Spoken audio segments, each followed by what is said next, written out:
Omega পরিবারের পক্ষ থেকে স্বাগত জানাচ্ছি। আমি রাফি মুশফিক ভুইয়া, অ্যাপ্লাইড ম্যাথমেটিক্স ঢাকা ইউনিভার্সিটিতে 4th ইয়ার অধ্যয়নরত আছি। আজকে আমরা ইন্টিগ্রেশনের একটা স্পেশাল টাইপ নিয়ে আলোচনা করব, যেটা হচ্ছে এলএম ফর্মুলা। এই এলএম ফর্মুলা 3টা টাইপ নিয়ে আমরা আলোচনা করব, যে এই 3টা টাইপ দিয়ে আসলে মূলত আমরা ম্যাথ করে থাকি। এই এলএম ফর্মুলায় আসলে আমাদের ইন্টিগ্রাল হিসেবে আসে ট্রিগোনোমেট্রিক ফাংশন, যেখানে সাইন এক্স কজ এক্স থাকবে, অনেক সময় ট্যান কটও থাকতে পারে। তো আমাদের মূল বিষয়টা থাকে হচ্ছে এটা একটা ভগ্নাংশ ফাংশন থাকবে, এবং এই ভগ্নাংশের মূল প্রপার্টি হচ্ছে লব আর হর। এবং এলএম ফর্মুলার মূল প্রপার্টি হচ্ছে আমরা যদি লব ইকলস টু এল ইন্টু হর এবং প্লাস এম ইন্টু হরের অন্তরজ রাখি, আমরা ধরে নিব লব ইকলস টু এল ইন্টু হর, এবং আমরা হরকে এক্সের সাপেক্ষে বা যেই ফাংশনই থাকুক, যেই চলকই থাকুক, সেই চলকের সাপেক্ষে ডিফারেন্সিয়েশন করব, এবং তাহলে তখন সেটার সাথে আমরা এম গুণ করব। তাহলে এল ইন্টু হর প্লাস এম ইন্টু হরের অন্তরজ আমরা। তো আমরা টাইপ এতে আসি। তো টাইপ এতে আমাদের ফাংশনের বেসিক স্ট্রাকচার হচ্ছে P cos x by A cos x plus B sin x. তো এই ক্ষেত্রে আমরা একটা এক্সাম্পল হিসেবে রাখতে পারি পি এর মান 1 ধরে এবং এ আর বি এর মান 1 ধরে cos x by cos x plus sign x dx. তো আমরা এলএম ফর্মুলার বেসিক প্রপার্টি হিসাবে আমরা যদি লব equals to L into cos x plus sine x, যেটা হচ্ছে আমাদের হর, এবং আমরা যদি হরকে এক্স এর সাপেক্ষে ডিফারেন্সিয়েশন করি, তাহলে আসে minus sine X plus cos X. তাহলে এল ইন্টু হর প্লাস এম ইন্টু হরের differentiation.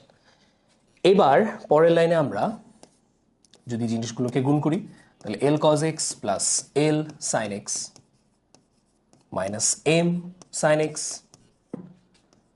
Plus M cos X. এখান থেকে যদি আমরা সাইন এক্স আর কজ এক্স কমন নিই, তাহলে আমরা পাই L plus M cos x plus L minus M sine X. পরবর্তী ধাপে আমরা কজ এক্স এবং সাইন এক্স এর সহগ সমীকৃত করব। সহগ সমীকৃত করলে আমরা এল এবং এম সম্বলিত দুটো সমীকরণ পাবো, এবং আমরা এল এবং এল এর মান বের করব। তাহলে পরবর্তীতে L plus M equals to 1। তাহলে সাইন এক্স এবং কজ এক্স এর সহগ যদি আমরা সমীকৃত করি, তাহলে L plus M equals to 1, L minus M equals to 0 আমরা পাই। আমরা যদি এই সমীকরণ দুটোকে সলভ করি, তাহলে আমরা যে কোনোভাবে সলভ করতে পারি। আমরা জাস্ট সলিউশনটা লিখি। এখানে এল ইকুয়ালস টু আসে হাফ, এম ইকুয়ালস টু আসে হাফ। আমরা যেটা ধরেছিলাম এখানে, এবার cos x ইকুয়ালস টু, এখানে এল এর মান আর এম এর মানটা বসিয়ে আমরা এটাকে ইন্টিগ্রেশনে বসাবো, তারপরে আমরা সলভ করব। তাহলে আমরা পাই cos x equals to half cos x plus sin x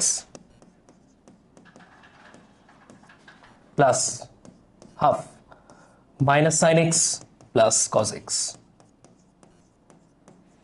ইন্টিগ্রেশনে যদি আমরা এটার মানটা বসিয়ে দিই, cos x এর মানটা half cos x plus sin x plus half minus sin x plus cos x by cos x plus sin x।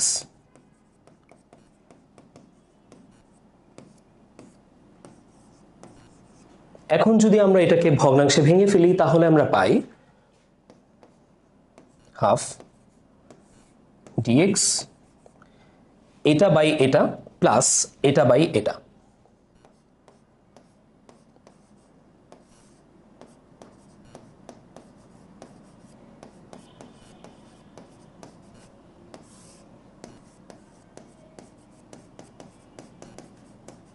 তাহলে আমরা যদি ভেঙে লিখি, তাহলে আমরা এটা পাই।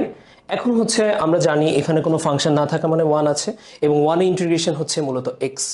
তাহলে পরের লাইনে আমরা ইন্টিগ্রেশনটা করব হাফ ইন্টু এক্স। আচ্ছা, যদি আমরা এটাকে z ধরি, তাহলে z এর ডিফারেন্সিয়েশন হবে x এর সাপেক্ষে dz, অর্থাৎ z dz ফর্মুলা আমরা আগেই জানি। z dz ধরে আমরা অনেক ইন্টিগ্রেশন সলভ করেছি আগে। শুধু যদি আমরা এটাকে z ধরে উপরে একটা dz চলে আসে, তাহলে dz বাই z, যেটার ইন্টিগ্রেশন হবে ln z, আর z হিসাবে আমরা ধরেছি cos x plus sin x কে। তাহলে আমরা পাই half ln modulus cos x plus sin x plus c plus c। যেহেতু এখানে আমাদের ইন্টিগ্রেশনের কোনো লিমিট নেই, এগুলোকে আমরা বলি অনির্দিষ্ট যোগজ, এবং অনির্দিষ্ট যোগজে আমরা অ্যান্সার বের করার সময় অবশ্যই c লিখব। আমরা আমাদের পরবর্তী টাইপে চলে যাচ্ছি। তার আগে আসি, যেই ফাংশনটা আমরা সলভ করেছি, অনেক সময় এই ফাংশনটা বোর্ডে এক্সামে বা বিভিন্ন এক্সামে এই আকারে চলে আসে। সেই ক্ষেত্রে আমরা tan x কে যদি sin x by cos x এ ভেঙে দিই, 1 plus sin x by cos x dx, তারপর যদি লসাগু করি তাহলে এটাই চলে আসে। তো এটা আমাদের খেয়াল রাখতে হবে যে কোন টাইপে কোনটা পড়ে, এবং এরকম দেখলে আমাদেরকে অবশ্যই এই ক্যালকুলেশন করে এটাকে এই স্ট্রাকচারে এনে এলএম ফর্মুলা অ্যাপ্লাই করে ইন্টিগ্রেশনটা সলভ করতে হবে। তাহলে আমরা পরের টাইপে চলে যাচ্ছি। এর আগে আমাদের উপরে ছিল cos x, p cos x ছিল, এবার আমরা q sin x নিয়ে রাখবো। তো নিচে আমাদের cos x plus sin x ছিল এর আগেও, এবার আমরা cos x plus sin x রেখেছি। আর a b q এগুলো পূর্ণ সংখ্যা মান হতে পারে, 1 2 3 যে কোনো মান হতে পারে, মাইনাস হতে পারে, ইন্টিজার বলি আমরা মূলত। আচ্ছা, তবে জিরো আসার চান্স নেই, জিরো হবে না। তো এই টাইপের ক্ষেত্রে আমরা যদি এই ম্যাথটা নিয়ে আলোচনা করি, তাহলে এলএম ফর্মুলা অনুযায়ী আমাদেরকে লব ইকুয়ালস টু ধরতে হবে এল ইন্টু হর প্লাস এম ইন্টু হরের ডিফারেন্সিয়েশন কত, এক্স এর সাপেক্ষে cos x এর ডিফারেন্সিয়েশন, cos x এর ডিফারেন্সিয়েশন মাইনাস sin x, আর sin x এর ডিফারেন্সিয়েশন cos x আগের মতোই। তো তাহলে আমরা হরের অন্তরজটা পেয়ে গিয়েছি।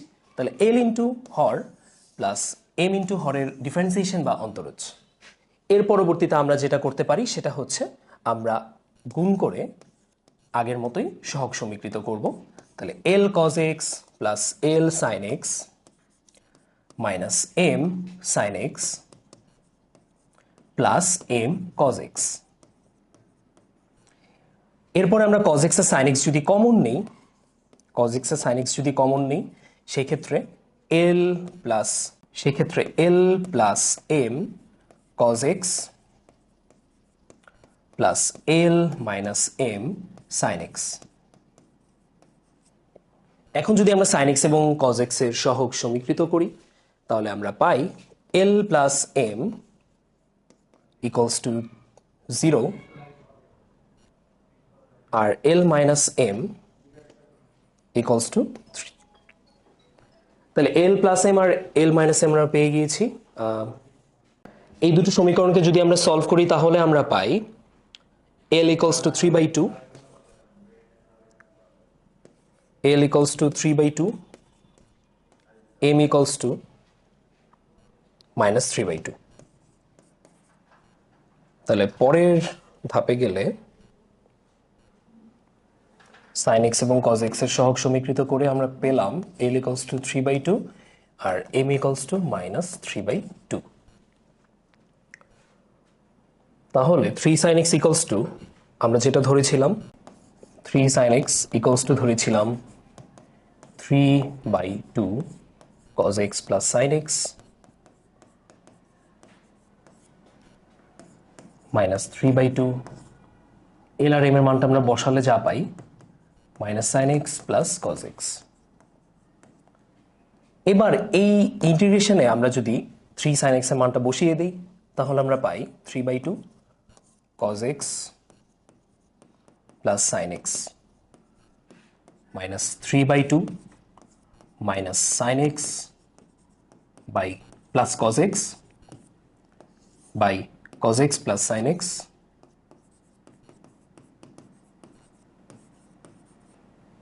আমরা যদি এটাকে আংশিক ভগ্নাংশে ভাগ করে দিই তাহলে আমরা পাই dx minus 3/2 minus sin x plus cos x by cos x plus sin x dx। আগের মতোই যদি আমরা ইন্টিগ্রেশন করে ফেলি তাহলে হচ্ছে আমরা পাই 3/2x minus 3/2 ln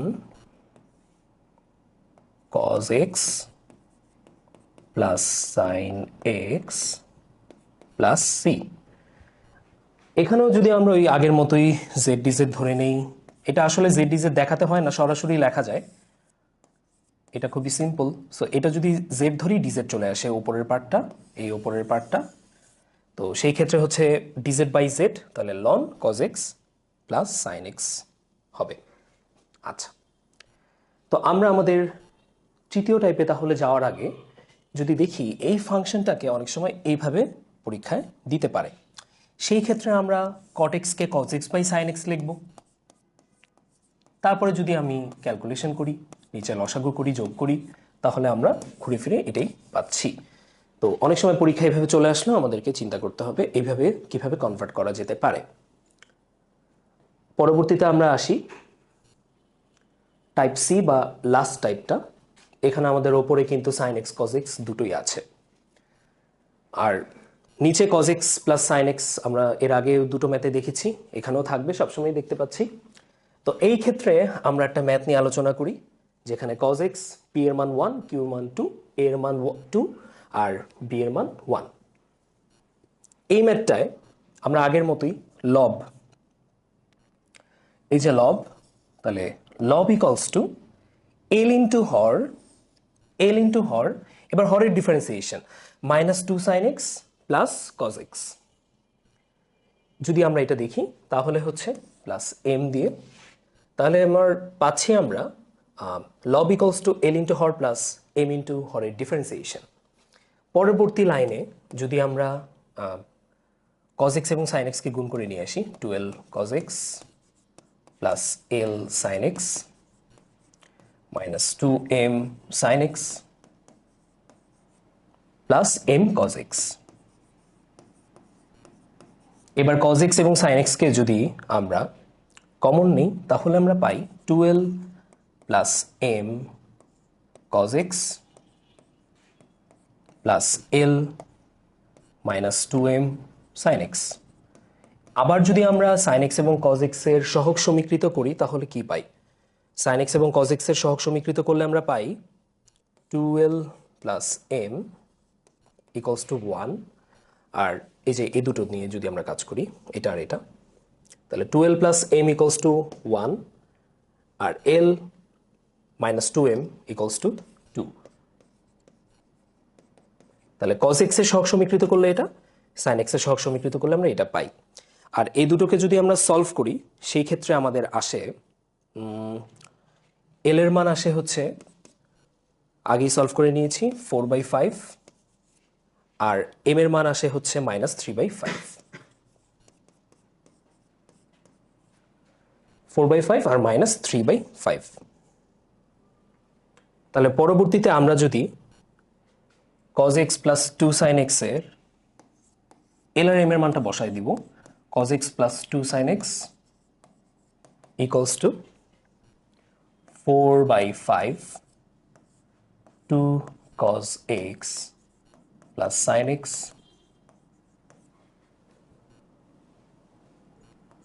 -3/5 -2 sin x plus cos x। এবার এই মানটা আমরা যদি ইন্টিগ্রেশনে বসাই সেই ক্ষেত্রে আমরা 4/5 2 cos x plus sin x -3/5 -2 sin x plus cos x 2 cos x plus sin x, এই আমরা ফাইনালি পাই। তারপরে যদি আমরা জাস্ট এটা ভাগ এটা প্লাস বা মাইনাস যদি থাকে তাহলে আমি আবার বলি এটা ভাগ এটা মাইনাস এটা ভাগ এটা। আচ্ছা, তো আমরা যদি এটাকে ভেঙে নেই, এটা বাই এটা -3/5 যদি দিই তাহলে এটা বাই এটা, অর্থাৎ এটা বাই এটা প্লাস এটা বাই এটা, অর্থাৎ এর আগে আমরা করেছি বাট এবার আমরা একটু ইন ডিটেল দেখাই আসলে আমরা কি করছি। 2 cos x plus sin x by 2 cos x plus sin x dx, এবার -3/5 বাইরে নিয়ে আসলাম, -2 sin x plus cos x 2 cos x plus sign x dx. আসলে আমরা এর আগের দুটো ম্যাথ এইভাবে ভেঙে নিয়েছিলাম। তো এখান থেকেই আসলে যদি আমরা দেখি, আমরা আসলে এটাকে যদি জেড ধরি তাহলে এই টোটালটা চলে আসে ডিজেড। তাহলে আর এই দুটো কিন্তু কাটাকাটি চলে যাচ্ছে, এই দুটো কাটাকাটি চলে যাচ্ছে, 1 থাকবে।